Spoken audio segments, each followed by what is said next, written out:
نها درسم داود باوی زاروک وندا جا دریه سیمالکا لگل منه میوانه منه دنباش عزیزم که دم باش هون نالی خان گلکی سپاسیاتت کم هیویدکم که هون پات کره بوتجی خواب ببینن ساغ و سلامت با پروسه لگرینه گهای کوی داره حتی نها تپیش کتنک چه بویه؟ خودی نالی خان حتی که چی تشتک چی نبویه ام لبی دنیش دوست بید ساعت ده سبی ام هاتن از در باسی روجاوا بوم چون کودای کایی بتنی بود گل خوشکایی ده هر دو بوم از هاتن بید سباه ده ام بتنی دگرم راستی رخی روجاوا چه تیمی وانین تیمی آوی تیمی غواصا و پشتانا الجمعان نبون دو سه نفر هاتن در دوری آبی گریان تشتک ندیدن ام جو خوا چند جارم در دوری آبی گران بس ام نکارن تکب نوابی راستی ده دا خوازم او يعني اگر تشتك بوما بكرن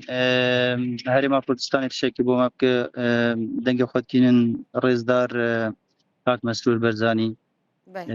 تشتكي بوما بك امي قالك ممنون براستي او نبي تشتكي دنشينا براستي كاك درسم هون با إدارة ريفبريا دريرة آخفينة هم آلية سيمالكا هم آلية بيشابوري مباركتنا بيوندية أو تشد بيجن والله راستي رخي رجافة أموار خبين قوم شو مشكلة لينا بس في منا الجمع نين دبي رخي باشور تنسيق كيف كان رخي باشور جي راستي أبرو تبخزها عن الجمعية كاس دويدنينا ما كان تليفون كرن مثلا بو زاخو بو هوليري بو قلق جيا بو دوستو هوالا ما تليفون كرن عطانو كاتش تشتكشينا براستي تكس ميران دي تبو بري كوش بتشافان ونداو با يعني جبلي دايكاوي كسندن لدردوري هبونا كوغوت بما كركي وصادي تبا شو يناف آفي وكنمونا نه میران یعنی دقیق بو همون یک دقیقه بو دایکایی دسته خوشکاوی تشت حتی خوزوری بو میران ندیت بو چو دو میران گریا بو میران ندیت بو آخری چو بو آسایش یا معبره آخر روزنامه جماعت کامیره بکربون ببینن میران کامیره ده بر آوی يعني الكاميرا ده ديار بويا كو ميران شوية سر چم بله شوية سرچم حتی حدا که نزیک 10 متر نیوای چم دمایه باش دار هنه همی دیار نابیتن يعني ابدا حلها قلنا اگر ميران بقر ودي صدر كاميرير بقر يا ناوي هر ناباوي شاب وراستو بيشي آوه وبيلافاوي جي دي تبو لقراغي چم بله از چوم بخوجي دي جيوي آسایشا روژا برا کربون گل ویدی بو از چون جی پی ویش چپی هبو سر آوی وی وقتی هم چون مدید آب بلند بو پاش را آب داکت هر دو پلاوی خوب جیش دبون جی پی وی چپی بتنی هبو وکیلین تشتکیلین دیار نبو كاك درسم برينها ميران بخوا افجني سباحة دكر يان نكاري بو يكم جاراي بوكو بچناف آوي لا السباحة بس المالي مثلا حوزي مالي ده بس اري حوزي بچوك ده بخوت كرا روشاوية تندرستي چاوا بو او روجاكو يعني ده دماكو هاتن سردرية سينوري تندرستي ميران باش بو دايكاوي چه دبيجا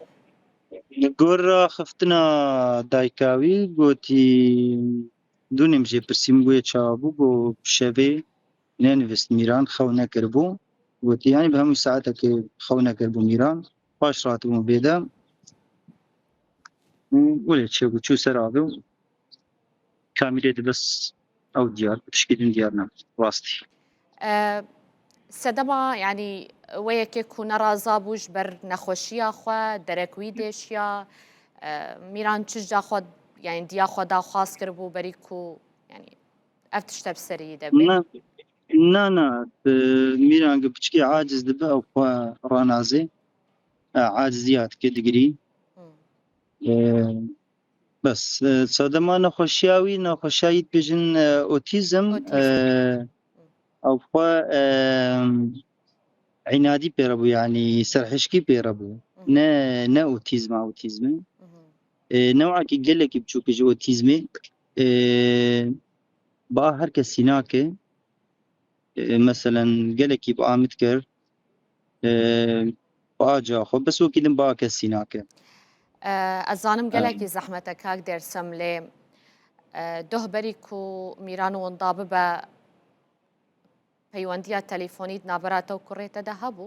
cara dawî kengî tu pêra axivî cara dawî berî sê roja bû ez pêra axivî ew xwe axiftina temam nabêje her axiftinekê nabêje yanî gelekî kêm dibêje axiftinê bes yanî ba min dikê bi navê baba wekî din رقم و rengê îngilîzî û erebî dibêjî gelekî tiştan e wextê xwarinê bixwaze tişkî bixwaze dibêje lê kavê bidin min wekî din şeklî nizanim vîdyoya yan ha ya layvê li cem te diyar e yana ev wêneya mîranê dema ku yanî dawî wêneya bû heman ew cilû bergilberî bû ku vê wêneyê de li ser ekranê Rûdawê diyar e yanî cilekî zer e xetxetiye Na cilekî şîn li ber e şînê ezmanî teqrîben cilekî şîn li ber biberî ez vê pirsê dikim ji ber ku eger yanî li ser qiraxên çem diwan gunda de diwan navçeya de her kesek ku wî cilî bibîne yan yanî peywendiye bore bike ji ber vê ez vê pirsê dikim çi cilû bergilberî bûn berê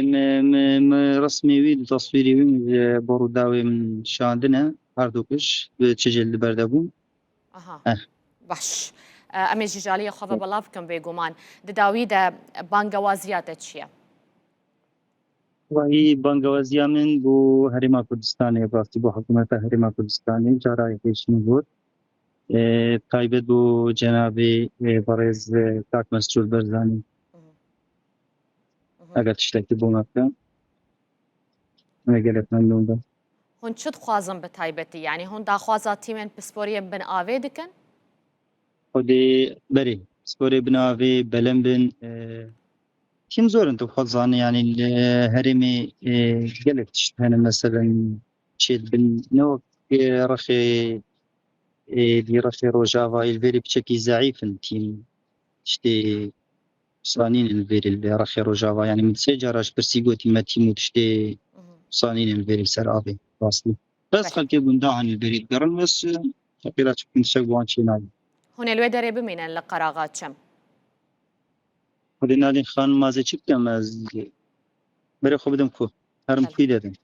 ez nezanim ne herim Rojava ez ne werim başûr nihat til aliye Rojavayê Kurdistanê ye mane berê ser sînorî me ser avê me Gulistan Xan jî li gel te ye yanî dayika Gulistan Xan tenduristiyayê gelek xerab bû rastî me wêşand navşarî me wêşand derbêsî aha yanî wê vegerand Rojavayê Kurdistanê tenduristiyayê gelek xerab bû rastî aha li malê ye li nexweşxaneyê